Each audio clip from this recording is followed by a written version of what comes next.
Hey everybody, Todd Michael Putnam here from D&D Creative Table Designs, bringing you another adventure table idea. This is Blood and Frost for Honor. Blood and Frost for Honor.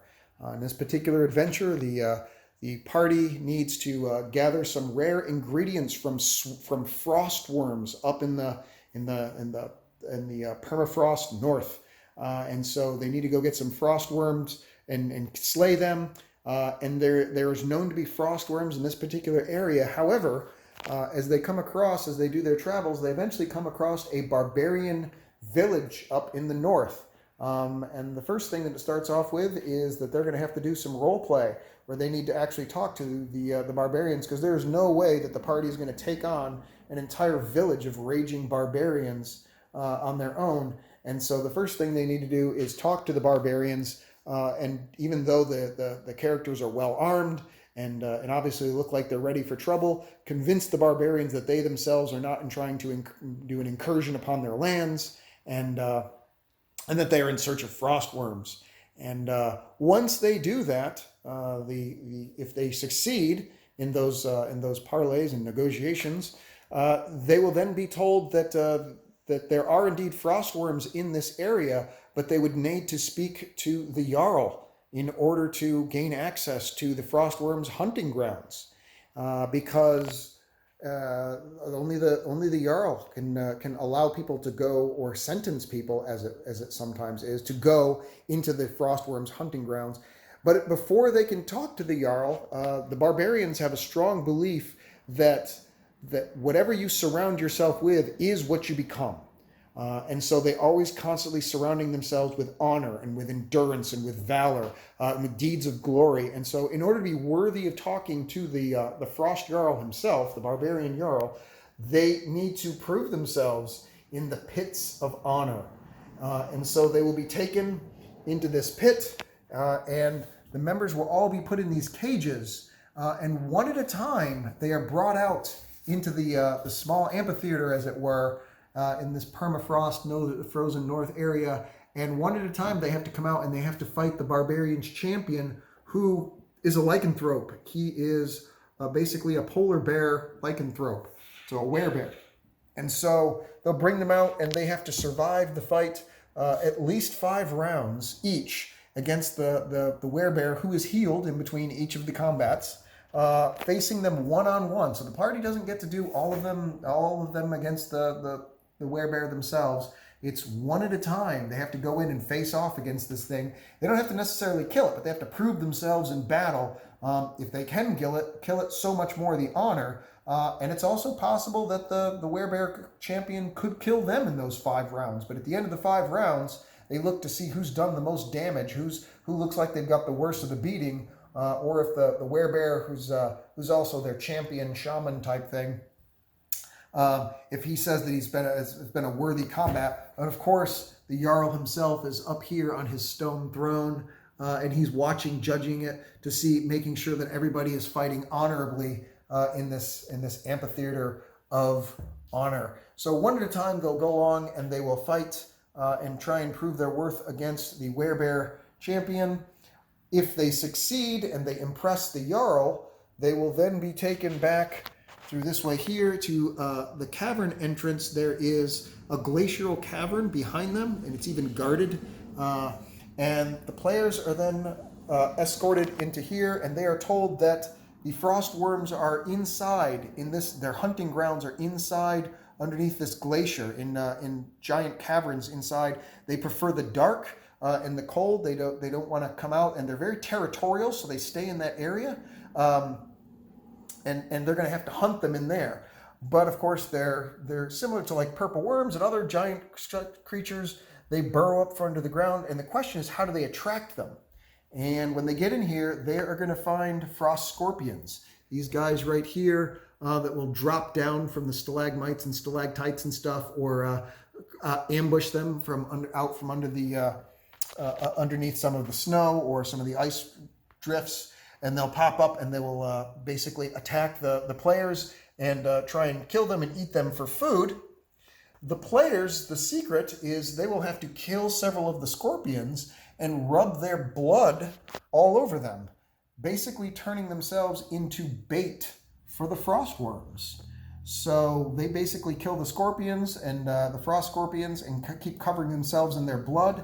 And DM, of course, would keep rolling to see whether or not enough blood has been brought on them that it can attract the frost worms themselves. The key, though, is that there's not a guarantee that only one frost worm could show up. It's entirely possible that two frost worms, a mated pair, could show up even that they have to fight against, or it could be one at a time depending on what the DM wants to do, however you want to run that. If they're looking exceptionally strong after all the fights and everything, and you think they can do it, then sure, you can throw two of them, a mated pair at once, or you could do them sequentially. But once they've proven themselves to the Thane, and then they've come in here and slaughtered enough of the frost scorpions, they'll be able to get to what they finally came here for, which is in these deep hunting ground caverns of the frost worms. They will eventually pop up and be able to slay them and bring their entrails and eyeballs and gizzards and whatever other stuff that they need to grab as material components for spells or for something a wizard may have put them on the quest for to retrieve. They can then grab those things and go with honor, and the barbarians will allow them to leave. The barbarians, of course, will be taking bets to see whether or not the frost worms just have extra food to chew on the adventurers, because very few people can go in there and fight against the frost worms and not be slain. So that's basically it. That's the adventure idea.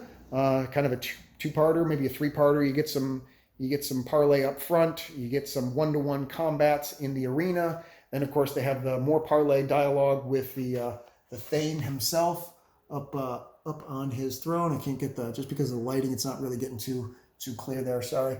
But and then once that's been successful, they're able to go in here and begin their hunt for the frost worms by turning themselves into bait by trying to kill the frost scorpions. So that's it. What makes up this thing? A whole bunch of different stuff, actually. So there's two mats. The first is a vinyl mat, and it's a springtime mat that's got, it's basically got some grass and some snow and stuff all mixed together.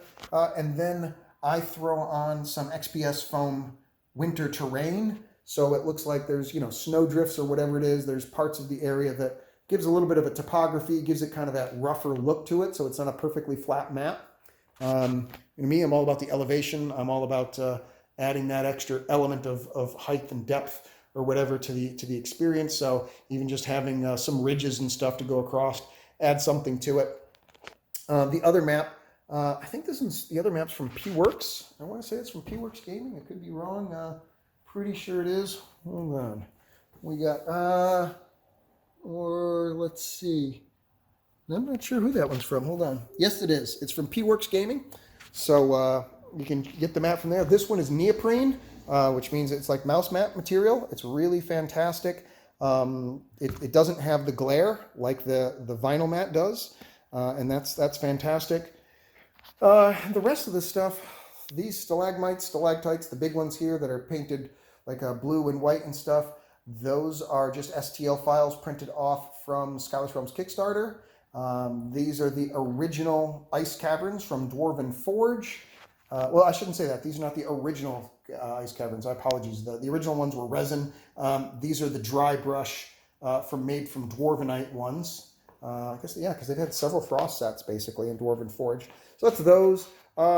This is some elevation tiles from Dwarven Forge to make up the base, and then on top of that, I put a bunch of stuff from Arenthor Mountains in order to build up where the Frost Jarl will sit, because of course he would be looking down from his Jarl's throne with a direct line of view into the combat itself in the arena, in the Pit of Honor. This is just some stuff. I want to say these two horn things I got from Griffin Co.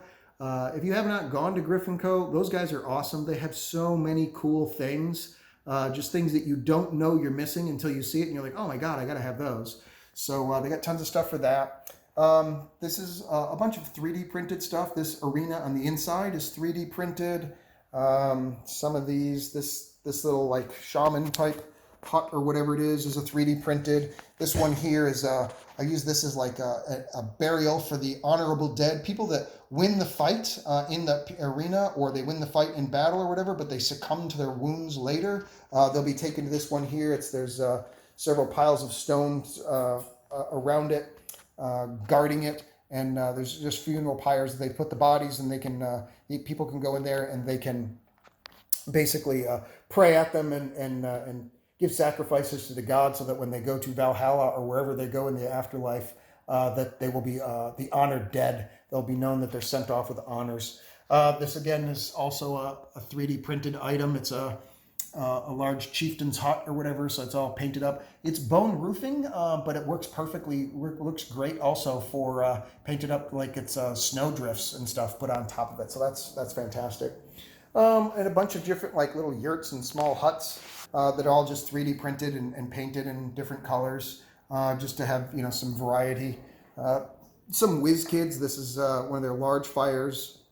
That one's an LED. Then they got several smaller fires here. So WizKids stuff that are thrown in there. And some more 3D printed stuff. These are just like spikes going around there in order to prevent the prisoners from escaping from the cage or whatever it is. And what else have we got here? Oh, those are elevation tiles from Dwarven Forge in the back. But on top of them is, I can't remember what they call it, but it's from Monster Fight Club. I feel bad because they're fantastic, and I got a bunch of them. But they're basically like little wooden bridges from Monster Fight Club. They come pre-painted, everything, and there's actually like little, you can take stuff off, and if I can get to it, there we go. Take it off. So there's places you can leave places open or not if you wanted to, but I have them all closed, and I just laid them across there to make it look like the planks for to create a makeshift amphitheater. They've got like little stairs and stuff that you can use as well. So I just put those together with the Dwarven Forge elevation tiles and made a makeshift amphitheater in the frozen north. And that pretty much covers it. There's not that. I think that's basically about it. So that's it. Simple stuff. Pretty straightforward. And the idea, just multiple parts to the adventure. Some dialogue, some one-on-one combat, and then some more dialogue, and then turning themselves into bait in the frost cavern, so they can get to their final end goal, which are the frost worms themselves. So hope you enjoyed the adventure. Appreciate you liking and subscribing. If you do like it and you want to see more of them, please like and subscribe. And I will look forward to seeing you on the next adventure session. Take care and happy adventures.